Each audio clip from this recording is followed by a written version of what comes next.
The beach, a cherished vacation spot, holds surprising dangers. Consider the role of a lifeguard.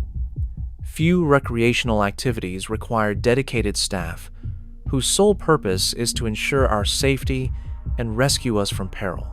The beach presents numerous hazards, from powerful waves and rip currents to heat stress, sunburn, jellyfish stings, sharks, and even harmful algae.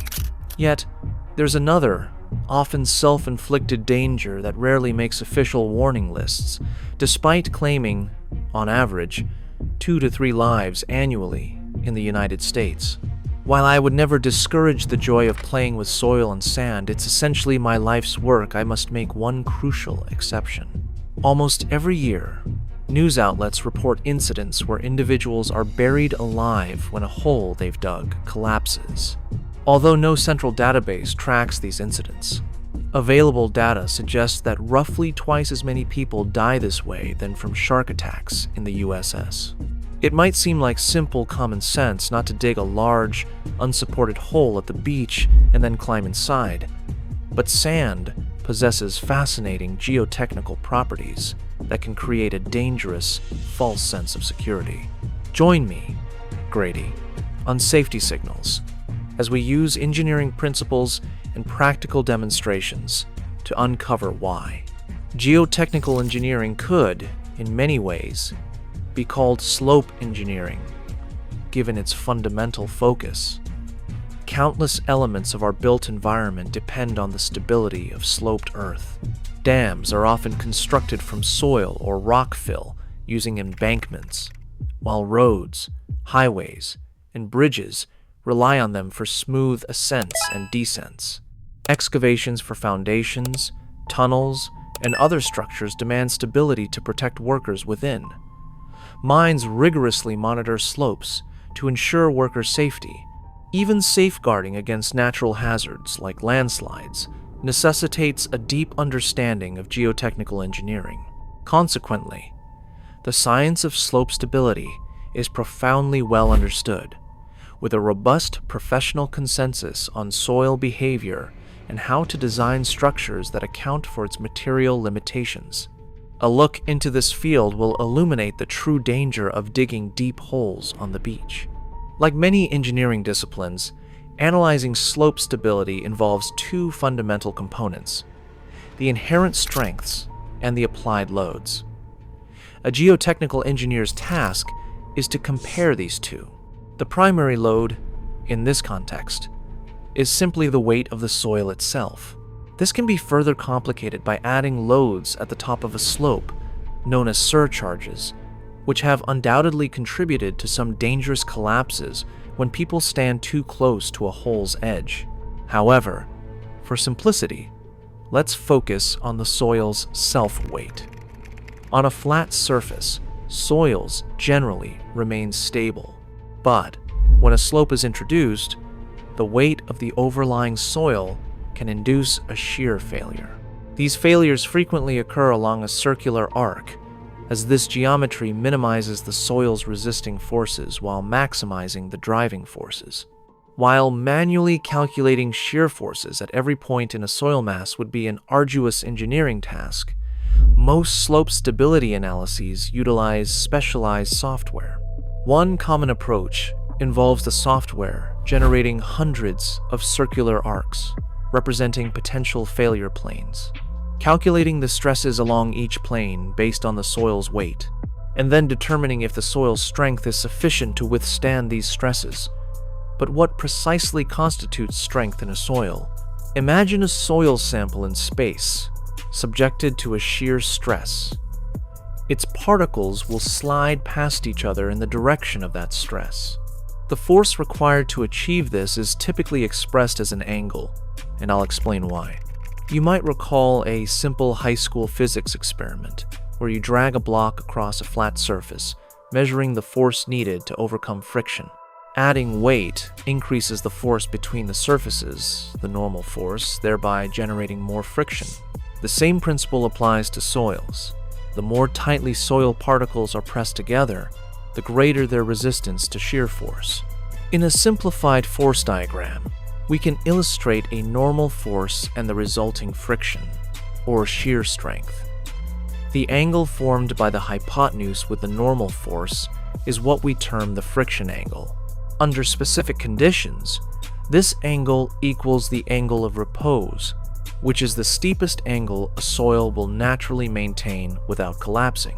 As sand pours from this funnel onto the table, you'll observe that even as the pile grows, the slope angle of its sides remains constant. This beautifully illustrates the inherent complexity of slope stability. Gravity simultaneously binds the particles, creating friction, and pulls them apart. The angle of repose, therefore, represents a critical balance between gravity's stabilizing and destabilizing influences on the soil. However, the situation becomes far more intricate when water is introduced. Like all matter occupying space, soil particles exhibit buoyancy. Similar to how lifting an object underwater feels lighter, saturated soil particles effectively weigh less, resulting in reduced friction between them. I can easily demonstrate this by transferring our angle of repose setup to a water tank. The difference is subtle, but the angle of repose visibly decreases underwater. This occurs because the particle's effective weight is reduced, consequently lowering the shear strength of the soil mass. This phenomenon isn't limited to lakes and oceans. Soil naturally retains water.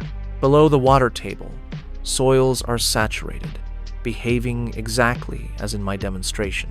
The water lodged between particles, known as pore water, exerts pressure, pushing them apart and diminishing the friction between them. Consequently, the shear strength of saturated soils typically decreases.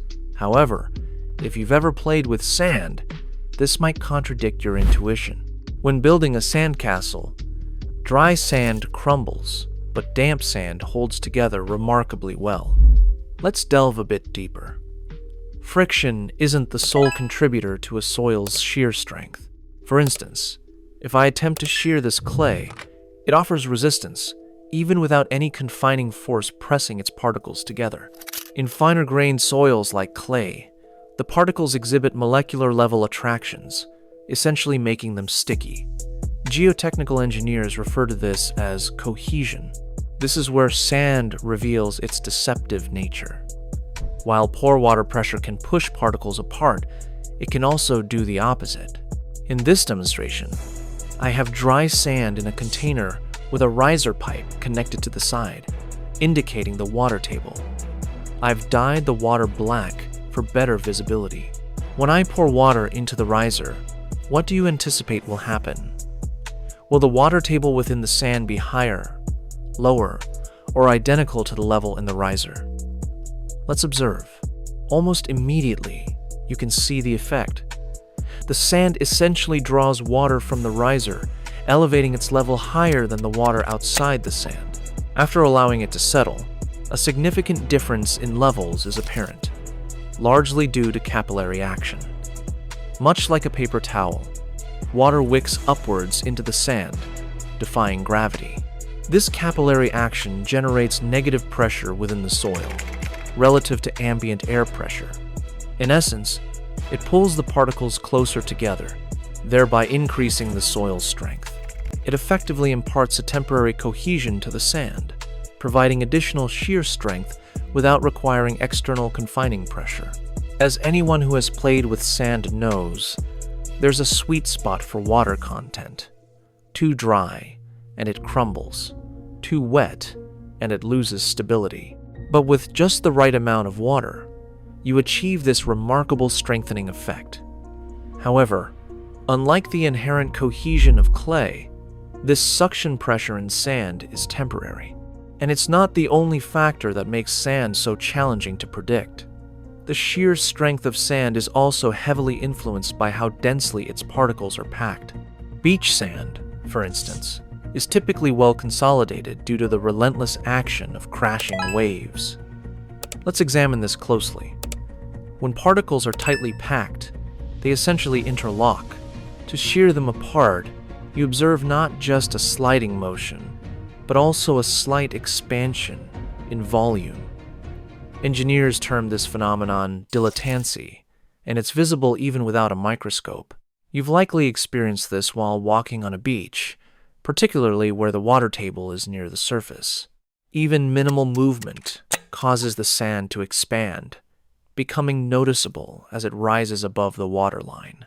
The practical consequence of this dilettante property is that sand gains strength as it undergoes initial movement, but only up to a certain point. Once the sand expands sufficiently for the particles to lose their interlocked configuration, the friction between them significantly diminishes. If you plot movement, or strain, against shear strength, you'll observe an initial peak followed by an abrupt loss of strength.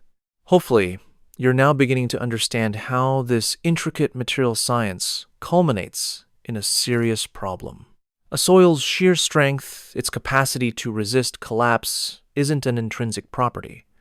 It hinges on numerous factors, can change rapidly, and its behavior isn't intuitively obvious. Most of us lack extensive experience with excavations, which is partly why digging a hole at the beach is so enjoyable in the first place. We simply don't get many opportunities for recreational excavation in our daily lives. Thus, for many, it's a natural impulse to start digging. You excavate a small hole. It's fun. It's engaging. The wet sand holds firm around the edges, so you dig deeper. Some abandon the project once the novelty fades, while others enlist friends or children to continue. Eventually, the hole becomes large enough that you must enter it to proceed. With the water's suction pressure and the shear strengthening from dilatancy, the walls have remained stable, offering no apparent reason to suspect they won't continue to do so. However, within the surrounding sand, conditions are subtly shifting. Sand is highly permeable, allowing water to move through it quite freely. It takes only a minor change to disrupt the delicate moisture balance that grants sand its stability. The tide might recede, lowering the water table and drying the surface soil. Conversely, a wave or incoming tide could introduce more water to the surface sand, diminishing the suction pressure. Simultaneously, minute movements within the slopes strengthen the sand as it attempts to dilate. Yet, each small movement pushes it closer to that peak strength, beyond which it abruptly vanishes. This is known as a brittle failure because it offers little deformation as a warning before collapse. It occurs suddenly, and if you happen to be inside a deep hole when it gives way, your chances of survival are grim if a significant section of the wall collapses. Soil is incredibly heavy. Sand, for example, has approximately 2.5 times the density of water. It takes remarkably little volume to trap a person. This danger isn't confined to recreational beach activities. Collapsing trenches and excavations are, in fact, among the leading causes of fatal construction incidents. Indeed, if you reside in a country with established workplace health and safety laws, it's virtually certain that these regulations include specific rules for working in trenches and excavations.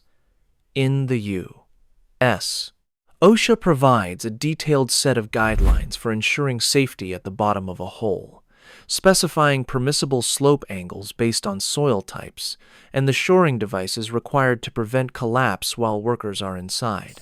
Furthermore, for situations where risks are elevated or an excavation doesn't fit within these simplified categories, the involvement of a professional engineer is mandated. Does all this imply that non-engineers should simply avoid digging holes at the beach? Absolutely not. Learning often occurs through direct interaction. Soil and rock mechanics are profoundly important to every facet of the built environment, and I believe everyone should have the opportunity to play with sand, to get muddy, to engage and connect with the very material upon which everything is constructed. So, by all means, dig holes at the beach. Just don't dig them too deep. A common recommendation is to avoid holes deeper than your knees. While that's a conservative approach, it's not much depth if you have children with you. If you wish to align with OSHA guidelines, you can go a bit deeper. Up to 6 meters in depth, provided you slope the sides of your hole at a ratio of 1.5 horizontal to 1 vertical, or approximately 34 degrees above horizontal. Ultimately, you must decide what is safe for you and your family. My point is that this activity doesn't have to be hazardous if you apply a bit of engineering foresight. I hope that understanding some of the deceptive behaviors of beach sand can enable you to safely delight in the primal joy of digging a substantial hole without risking your life in the process. I was particularly struck to learn that training for many lifeguards and emergency responders now incorporates methods for safely and swiftly excavating a victim from a collapsed sand hole.